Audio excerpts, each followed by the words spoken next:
7 a.m. Live, local, your Fox 29 Morning News starts now. 7:10. Let's go back to the Super Bowl, shall we? With the largest single audience in the world, Super Bowl commercials have the potential to make a really big impact. Carey O'Donnell is the president and creative director of the O'Donnell Agency, and she joins us now to give us the lowdown on this year's ads. I know you watch this closely, so thanks for getting up early after staying up late and being with us to talk about it. So which ad do you think took the MVP trophy last night? No question. It's no surprise that the Budweiser ad took the MVP again. Yeah. Again this year. They did it last year, too. It was fun. The year before and the year before, in my book, Carey, but let's take a look at it right now. Only hate the road when you're missing home. Only know you love her when you let her go. And you let her go.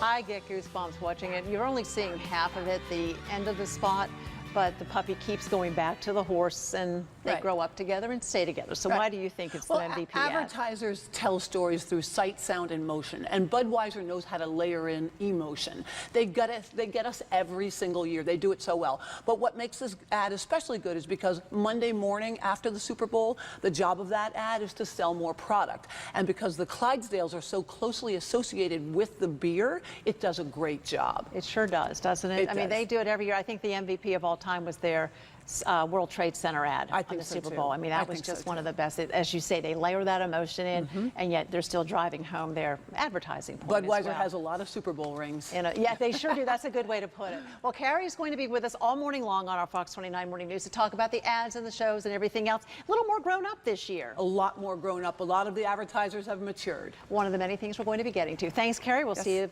throughout the newscast. John, back to you. All right, you watched it on Fox 29 last night. This morning, we're taking a closer look at this year's Super Bowl ads, but what about the ones that didn't actually air on TV? Carey O'Donnell, the president of creative director of the O'Donnell Agency, here this morning.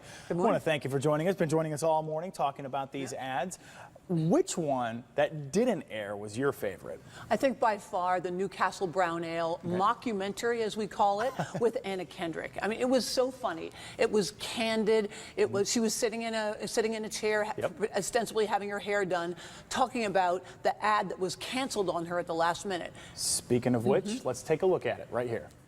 Excited to make a commercial with Newcastle, but then it turns out they don't even have the money or permission to make a commercial. They can't even say the word it's bleeped. I don't even think they can say like game. I don't think you can mention football like in any capacity. How the are you gonna make a commercial without saying the words? I was surprised that I even got offered the part, you know, because I don't. Okay, so she's not allowed to say Super Bowl. That's what she was getting at, and this was for Newcastle, so a beer. Right. Okay. But at the end of it, the rant becomes increasingly heated, and she eventually storms off that set. Okay. And then the funniest line of it all is when the producer drops 2 rattly 6-packs of Newcastle Brown Ale in her spot.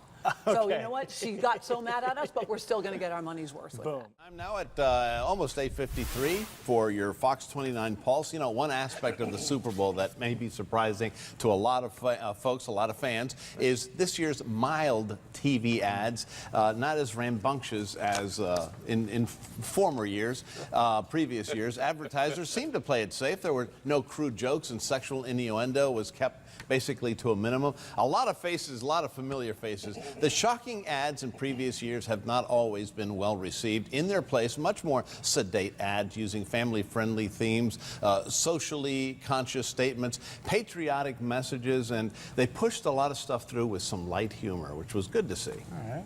Carey O'Donnell joining us again. Yeah. Thank you. I gotta be honest, Carey. I mean, I was at a Super Bowl party. I went to bed at halftime, well, after halftime.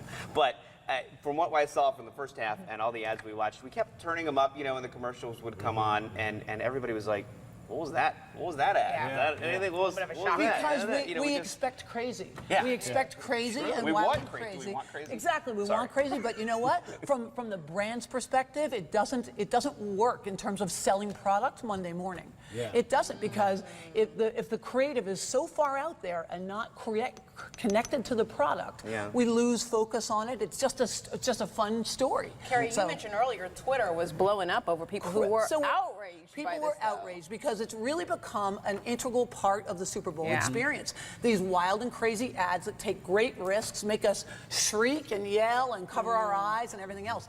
This year, it was about connecting to the audience and telling a story that connects back to the product. Audi was one of the ones that I think missed. They did a crazy thing, blending two kinds of dogs together. Together. We were creeped out by it.